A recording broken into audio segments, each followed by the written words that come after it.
The sun dipped low over the Montana badlands, turning the sagebrush to molten copper. Sarah Calloway didn't realize she was about to become the unlikely salvation of Broken Spur Ranch. She just knew her feet ached. Her canteen was dry and the world had given her its back. Dust devils twisted in the distance as she trudged past a weather-beaten sign announcing 5 miles to nowhere, some cowboy's idea of a joke.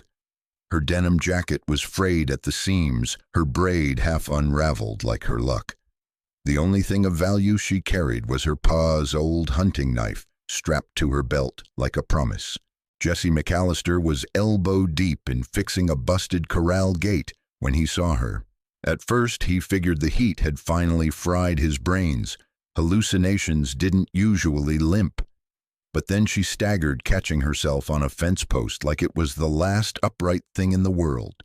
Up close, she looked like hell, warmed over sunburnt, hollow-eyed, and holding that knife like she expected trouble. "You huntin' something or just lost?" Jesse drawled, wiping grease on his jeans. Sarah's laugh was a rasp. "Ain't lost if you got nowhere to be." The truth of it hung between them like a noose. By sundown, the ranch hands were elbow-deep in the best meal they'd had since the Depression. Sarah hadn't asked for wages, just a corner to sleep in and a chance to prove she could turn salt pork and desperation into something resembling hope. The bunkhouse cook, a grizzled old-timer named Doc, watched her flip cornbread with military precision and muttered, "Either you robbed a chuck wagon or the good Lord took pity on us." Sarah just smirked. Let's call it divine intervention with a side of larceny. The twist came at dawn. Jesse found her in the barn, not cooking but stitching up a colicky mare with fishing line and a whiskey steady hand. "Vet's daughter," she said without looking up. "Before the bank took the farm." The knife on her belt gleamed, not for cutting biscuits, but for cutting losses. That's when Jesse knew Broken Spur hadn't just found a cook, they'd found a fighter. By week's end, the ranch smelled of apple pie and second chances. Sarah still slept with her boots on, but now it was out of habit, not fear. And when the cattle baron's men came sniffing around for the little woman who makes that peach cobbler, Jesse leaned in the doorway, thumbs hooked in his belt. "Better talk sweet," he warned. "She stabs first and asks questions, never." The laughter that followed shook the rafters, and somewhere in the middle of it, Sarah realized she'd stopped counting the miles to nowhere. Sarah kept working, sliding a plate of honey-glazed ham and buttery grits toward Pete, who nearly wept into his coffee. "Ma'am," he mumbled around a mouthful, "if this is a dream, don't wake me up." The bunkhouse emptied of its usual morning chaos, no griping about lumpy oatmeal or bets placed on who'd poison them first. Even Big Tom, a man who considered chewing a form of small talk, wiped his plate clean with a biscuit and grunted, "Reckon I'll live another day." Young Jimmy, the kid with hollow legs and a heart too big for his chest, inhaled his third helping of flapjacks before leaning back with a groan. "Ain't had food like this since, well, ever." The admission hung in the air like smoke. Sarah didn't turn from the stove, but her knuckles whitened around the spatula. Jesse noticed. He always noticed. He sauntered in last hat, pulled low like a man allergic to mornings, and took his seat without fanfare. But when he bit into one of Sarah's biscuits, crisp outside, clouds soft inside his eyebrows shot up. "Hell's bells," he muttered. "You pack miracles in that apron." Sarah didn't answer, just jerked her chin toward the pot of apple butter, simmering on the back burner. The scent of cinnamon and burnt sugar wrapped around the room like a promise. By noon, the whole county knew. Ranchers accidentally dropped by at mealtimes, offering to mend fences or check cattle, anything for a taste. Old man Higgins from the neighboring spread even brought a gift of dubious venison sausage. "For the, communal spirit," he lied, eyeing the peach cobbler cooling on the windowsill. Sarah sliced him a piece without a word. He ate it standing up hat over his heart like it was church. That night's stew could have resurrected the dead. Chunks of beef so tender they dissolved at a glance, carrots sweet as redemption. Jimmy, the human garbage disposal, shoveled it in like a man possessed. "Slow down, kid," Pete chuckled. "Food ain't running away." Jimmy grinned, gravy on his chin. "Ain't taking chances. Last time I ate this good, the preacher said amen, and the rapture missed me." The table erupted. Even Sarah's shoulders shook, though she hid it by viciously scrubbing a pot. Jesse caught the flicker of her smile in the lamplight. It hit him like a stray bullet. She was pretty when she wasn't braced for a fight. Midnight found Sarah elbow deep in dishwater, hands raw from lye soap.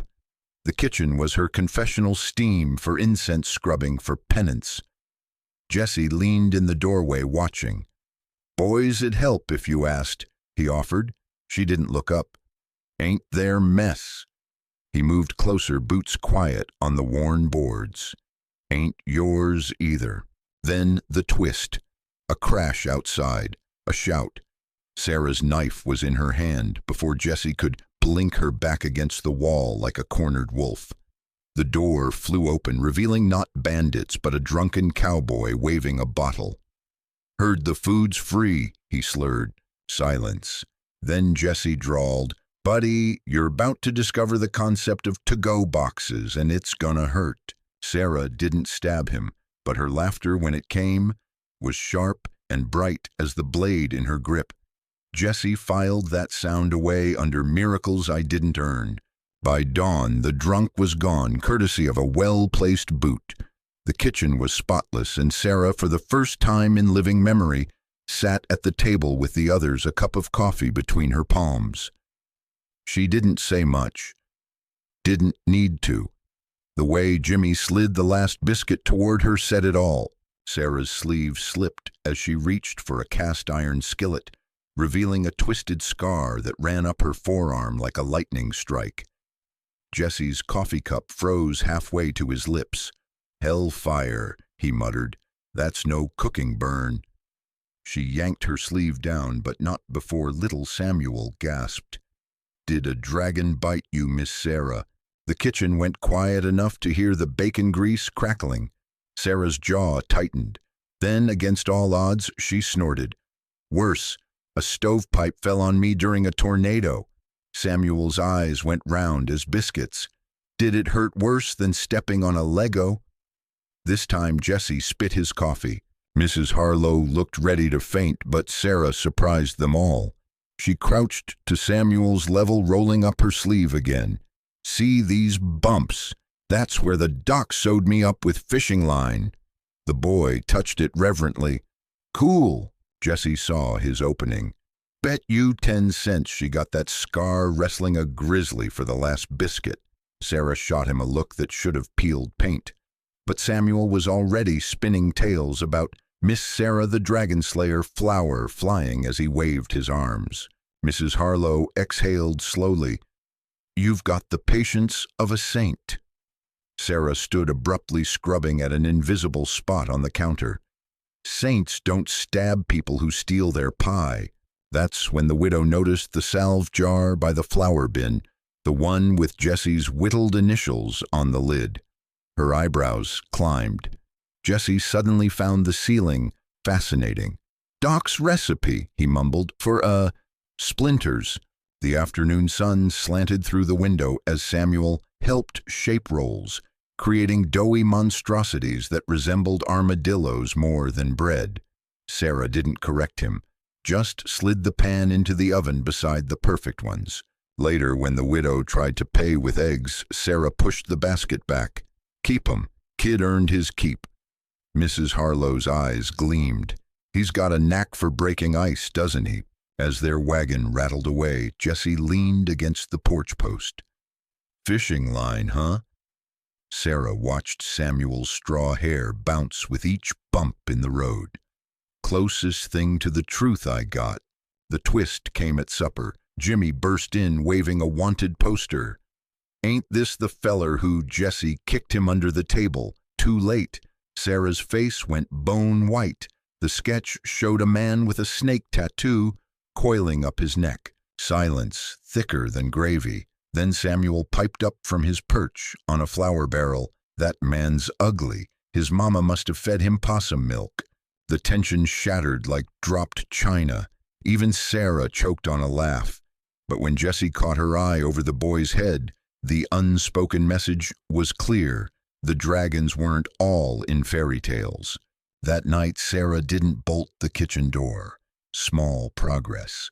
Sarah's wooden spoon snapped clean in half when the stranger mentioned the scar. The sound echoed like a gunshot in the sudden silence of the kitchen.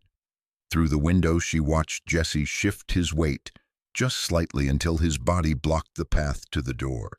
The stranger's bay mare stamped impatiently, its bridle jingling with eastern silver. "Too fancy by half." "Pennsylvania, you say?" Jesse drawled, scratching his stubble like a man with nothing but time. "Heard they got rats big as terriers back there. That why folks hire fancy detectives to chase their cooks." The stranger's glove creaked as he flexed his fingers. "I represent a respected family." Inside, Sarah's pulse roared in her ears. The letter in her apron pocket burned like a brand. Elijah James Caldwell, inked in the shaky hand of a dying girl. The name they'd told her she couldn't give her own son. A shadow fell across the floorboards. Jimmy sauntered into the kitchen, pretending to fetch a canteen. "Boss needs a witness," he muttered, eyeing the broken spoon. Sarah shook her head once. Jimmy lingered anyway, casually flipping his skinning knife. Out in the yard, the stranger's voice turned slick as axle grease. "Perhaps you'd reconsider if I spoke to your wife." Jesse's grin went wolfish. "My wife's 6 feet under in Laramie, and she'd still whip your ass for that suggestion." The twist came when Samuel came barreling around the corner, a wriggling jackrabbit clutched in his grubby hands. "Look at what I—" He skidded to a halt, sensing the tension. The stranger's polished boot shifted away from the boy's muddy overalls. Sarah moved before she could think. She flung the kitchen door open, flour dusting her skirts like battle scars. "Samuel Harlow, you bring that creature here right now." Her voice could have frozen hell. The boy scurried to her side, rabbit trembling between them. The stranger's gaze locked onto Sarah's flour-streaked arms. His eyes dropped to her right wrist, but Jesse was suddenly there, clapping the man on the shoulder hard enough to stagger him. "Say you look peckish. Our cook makes a mean rattlesnake pie." He steered him toward the barn, still talking. "Secrets in the venom." Jimmy materialized beside Sarah, knife still out. "Want him disappeared? Doc's got a lime pit behind the A." "No." The word tore out of her. Samuel's rabbit chose that moment to piss down her apron. For one hysterical second, the world held its breath. Then Sarah burst out laughing, wild, unhinged laughter that shook the rafters. Samuel joined in, then Jimmy, until even the jackrabbit stopped struggling. From the barn, Jesse's voice carried over the noise. "And that's why we don't pet the grizzlies." The stranger emerged, looking like he'd been rode hard and put up wet. He mounted his fancy mare without another word. Sarah was still shaking when Jesse returned. He didn't ask, just held out a fresh spoon. "Biscuits won't make themselves dragon slayer." That night she left the letter pinned under the salve jar in Jesse's tack room. Some burdens were too heavy to carry alone. Tom's fork hovered over the chicken pot pie like a man facing a miracle. The crust glistened golden brown and flaky, releasing tendrils of steam that carried the scent of time and forgiveness. For 3 heartbeats, no one moved. Then Big Tom, 6.5 feet of pure Montana stubbornness, took a bite. His scowl faltered. Another bite. His shoulders dropped 1/2 inch. "Damn it, woman," he growled through a mouthful. "This ain't fair."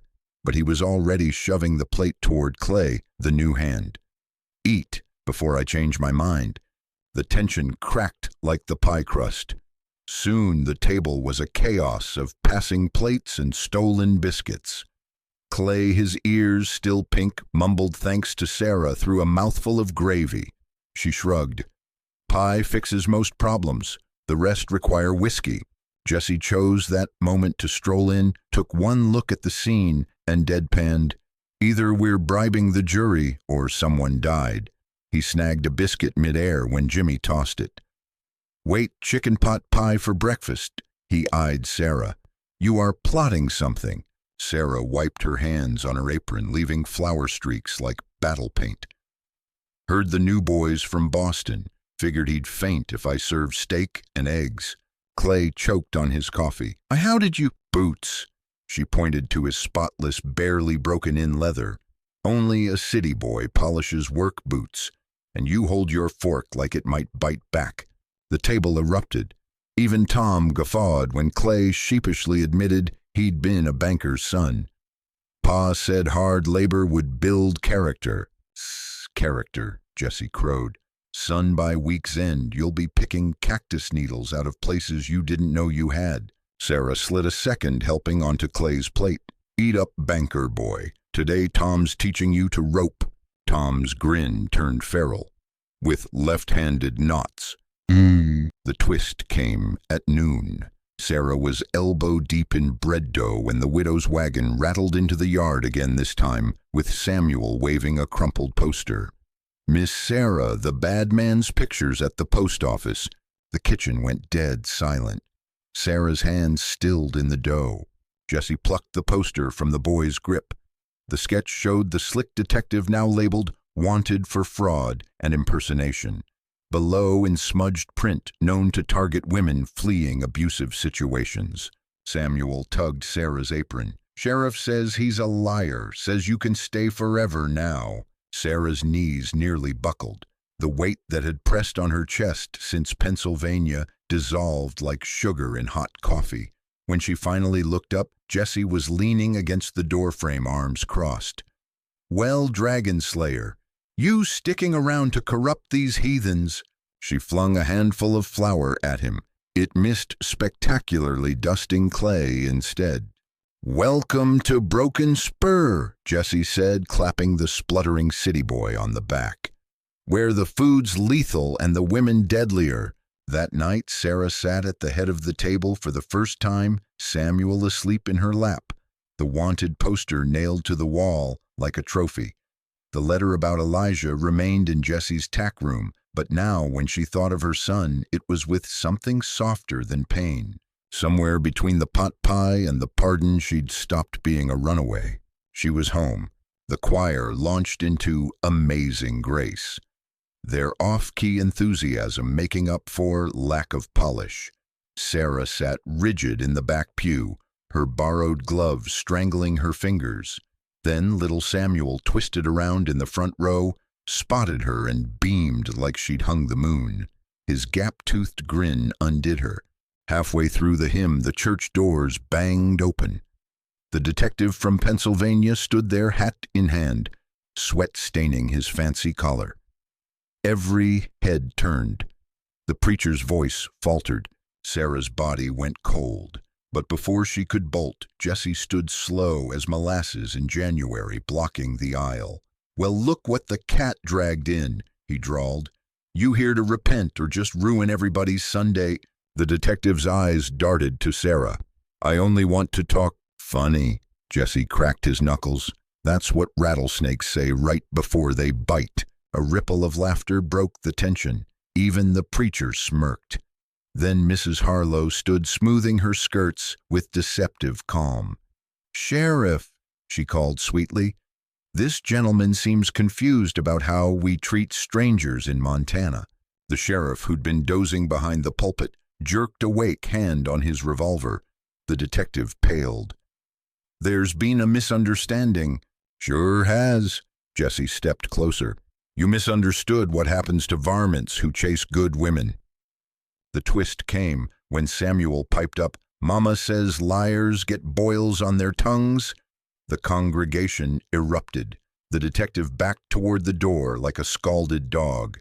By the final hymn, Sarah was singing softly at first, then louder when Jesse's terrible baritone joined in, butchering the melody with pride. After the service, the widow pressed a hymnal into Sarah's hands. "For next time," she whispered. There wouldn't be a next time for the detective. Rumor had it he caught the afternoon stage with sheriff's bootprint gracing his backside. That evening, Sarah found Jesse mending fences in the golden hour light. "You didn't have to do that," she said. He didn't look up from his work. "Hell, I didn't." A pause, then voice gruff. "You know that prodigal son story?" Sarah stiffened. Jesse spat a nail into his palm. "Always figured the real miracle was that nobody stabbed the fatted calf's real owner." She laughed so hard she cried, or cried so hard she laughed. Either way, when Jesse pulled her into a sawdust-scented hug, she didn't pull away. Back at the ranch, Clay was attempting to milk the world's most offended cow. Tom's roaring laughter echoed across the valley. The bread Sarah had baked that morning sat on the table still warm. Somewhere between the ruined hymn and Jesse's terrible joke, she'd realized something. Broken Spur wasn't just a place she'd run to. It was where she'd been found. The letter trembled in Sarah's hands as she unfolded it. The ink had faded, but the words still struck like a branding iron. "Dearest Jesse, by the time you read this, I'll be gone. The consumption won't wait, and neither will the railroad west. Don't follow. Just remember me in the wildflowers." Rain lashed the windows as Sarah's finger traced the signature Lillian, the same name carved into the cottonwood by the creek. Jesse cleared his throat. "She thought she was sparing me." His voice was gravel wrapped in barbed wire. "Turned out the railroad took her straight to a pauper's grave in Denver." Sarah's own letter burned against her ribs, the one with Elijah's name, the one she'd left in Jesse's tack room. The twist came when the kitchen door burst open. Samuel stood dripping on the threshold, a mud-spattered puppy clutched to his chest. "Found him in the creek." Water pooled around his boots as he thrust the shivering creature at Sarah. "He needs fixin'," Jesse snorted. "Kid, you got a talent for terrible timing." But Sarah was already reaching for a towel, her surgeon's hands moving instinctively. The pup, a scrappy mix of ribs and hope, whimpered as she checked its leg. "Just a sprain," she murmured, wrapping it with torn linen. Samuel watched with worshipful eyes. "You fix everything, Miss Sarah." The words hung in the air like the last note of a hymn. Jesse's gaze locked onto hers over the puppy's head. Outside, the rain slowed to a whisper. Sarah pressed the damp towel to her face, hiding the tears she couldn't stop. When she lowered it, Jesse was holding out his late wife's letter and a match. The fire caught greedily. They watched the paper curl to ash, the words, "Don't follow," dissolving into smoke. Samuel gasped. "You're burning it." Jesse ruffled the boy's hair. "Some stories need endings so new ones can start." He nodded to Sarah's apron pocket where her own letter peeked out. She didn't burn it, just smoothed the creases and handed it to Jesse. His calloused fingers brushed hers as he read Elijah James Caldwell aloud like a baptism. The puppy chose that moment to pee on Samuel's boots. "Now it's a proper family supper," Jesse deadpanned as the boy wailed. Sarah laughed through her tears, a sound as bright as the firelight dancing on the ceiling. Later, when Samuel had been dried off and the pup-fed Jesse lingered at the kitchen door, "That boy's right, you know," he said softly. "You do fix things." Sarah looked around at the warm kitchen, the sleeping puppy, the ashes of 2 painful pasts in the hearth. "Not everything," she said. Jesse's smile was a slow sunrise. "Give it time." Somewhere beyond the rain, a coyote howled. But for the first night in years, Sarah didn't flinch at the sound. The harvest feast was in full swing when the stranger rode in.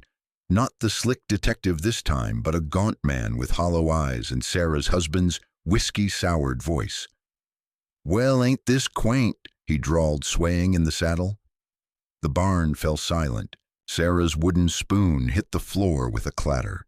Jesse was moving before anyone else could react, positioning himself between Sarah and the newcomer like a human bulwark. "You lost, friend." His tone suggested they'd never be friends. The man's laugh turned into a cough. "Just came for what's mine." His bloodshot eyes locked onto Sarah. "Heard my wife's been playing house out here." Every muscle in Sarah's body screamed run. But then Samuel, sweet oblivious Samuel, tugged her apron. "Miss Sarah, your cookies are burning." The spell broke. Sarah exhaled sharply, turning to rescue the molasses cookies from the oven. When she turned back, Jesse had the man by the collar, speaking low and deadly. "See that kid? He's the reason you're walking out of here upright. Now get before I forget my manners." The twist came when Clay, the former banker's son, stepped forward, holding a ledger. "Actually, Mr. Caldwell, is it?" His voice carried the crisp authority of Boston courtrooms. "According to Montana Territory law, any spouse absent over 3 years forfeits marital claims." He flipped a page. "And there's the small matter of your outstanding debts to the Miles City Saloon." Sarah's husband paled. "You lyin'." "Sheriff's got the paperwork." Jesse lied, smoothly playing along. "Might arrest you just for uglying up our party." Laughter rippled through the crowd, tension dissolving like sugar in hot coffee. As the man slunk away, Sarah realized her hands were steady. The monster of her nightmares had shrunk to a pathetic drunk in the daylight. The celebration roared back to life with twice the vigor. Old Man Higgins produced a fiddle, and soon the barn shook with stomping boots and off-key singing. Sarah found herself swept into a reel by Jesse, their joined hands rough with calluses and hope. "You okay?" he murmured as they spun past the dessert table. Sarah glanced at Samuel, now gleefully feeding cookie crumbs to the puppy, at Mrs. Harlow chatting with Clay about banking reforms, at the ranch hands teaching kids to lasso hay bales. She met Jesse's gaze. "Better than okay?" Later, as fireworks lit up the Montana sky, Jesse pressed something into Sarah's palm, a new locket, its surface engraved with wildflowers. Inside, 2 names gleamed in the moonlight, Elijah James and Lillian Rose. "Figured ghosts ought to stick together," he said.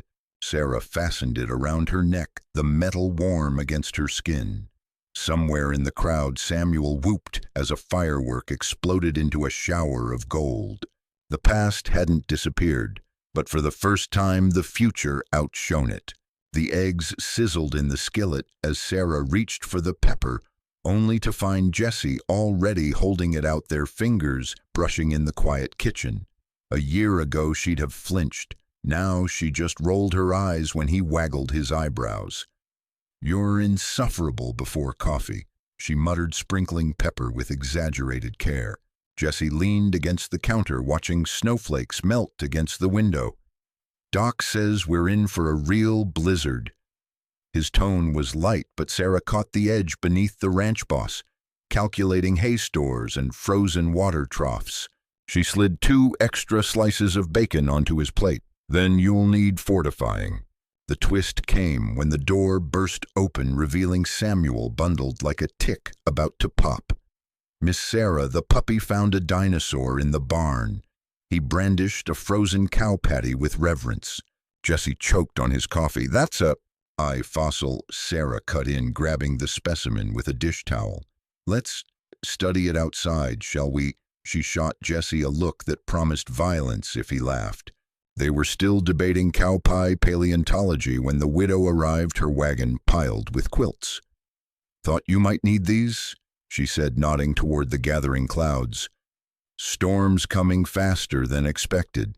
By noon, the ranch was a hive of activity. Clay, now sporting a Montana drawl thicker than molasses, organized the men to reinforce the barn. Mrs. Harlow and Sarah transformed the kitchen into a field hospital's worth of soups and breads. Even Samuel helped, solemnly counting matches into tins like a tiny quartermaster. As the first real snow began to fall, Jesse found Sarah in the pantry tallying supplies. "You know," he said casually, If we get snowed in, I might have to marry you for propriety's sake." Sarah didn't look up from her ledger. "Try that line again when you're not standing in a puddle of melted snow." But later, when the blizzard howled like a living thing and the ranch hands bedded down around the fireplace, Sarah caught Jesse's sleeve. "About that proposal," the firelight caught the gold in his eyes as he waited. She pressed a jar of peaches into his hands, the last from summer's harvest. "At least bring a girl proper courting gifts next time." Outside, the wind screamed. Inside, Jesse's laughter warmed her better than any stove. Somewhere between the dinosaur discovery and the coming storm, Sarah realized something. Home wasn't just a place you found. It was what you built together. The scent of cinnamon and fresh-cut pine filled the spring air. As Sarah stood before the makeshift altar, an old wagon gate draped with Mrs. Harlow's best quilts. The entire valley had turned out their boots, shuffling in the dust, as Samuel, now official ring-bearer and self-appointed deputy of happiness, marched down the aisle with the gravity of a judge. He stopped halfway to adjust his oversized bow tie, causing the congregation to dissolve into muffled laughter. Jesse, clean-shaven for the first time in living memory, stood waiting, his calloused fingers fidgeting with his hat brim. When Sarah reached him, he blurted out, "You sure about this? I snore like a grizzly with a head cold." The preacher sighed. "We're skipping that part of the vows." Sarah silenced them both by producing Jesse's own knife, the one he'd given her that first winter, and laying it across his palms. "Took me 6 months to sharpen out all your bad habits," she deadpanned. "Figured I ought to keep you." The twist came during the reception, when Clay, now the most unlikely cowboy in Montana history, stood on a hay bale and cleared his throat. "As best man—" "You're what now?" Jesse interrupted. "I present this legally binding document." Clay unfurled a parchment with a flourish. "Signed by every hand at Broken Spur, hereby decreeing that the boss can't work Sarah harder than he works himself." Mrs. Harlow added her own amendment by slapping a spatula into Jesse's hand. "And you're on dish duty Sundays." As lanterns flickered to life against the violet twilight, Sarah found herself swept into a waltz with her husband, while the ranch hands serenaded them with a truly horrific rendition of Red River Valley. Jesse's thumb brushed the silver band on her finger, his voice rough with emotion. "Never figured I'd get a second chance at all this." Sarah rested her forehead against his. "Me neither." Somewhere nearby, Samuel demonstrated his epic somersault technique, upending a pie table. The resulting chaos, sticky fingers laughter, and Jesse's mock outraged, "That was my favorite pecan," filled the night with joyous noise. Later, as fireflies dotted the darkness, Sarah slipped away to the kitchen. The cast-iron skillet, her mother's skillet, sat gleaming on the stove, its surface holding 100 memories and 1,000 meals yet to come. Jesse found her there, pressing a kiss to her flour-dusted hair. Neither mentioned the locket at her throat or the ghosts it honored. They didn't need to. The future was here in this kitchen, in this life they'd built from scratch, just like good bread, just like love. And when Samuel burst in demanding bedtime cookies, Sarah didn't hesitate. She rolled up her sleeves and got to work. After all, she could cook.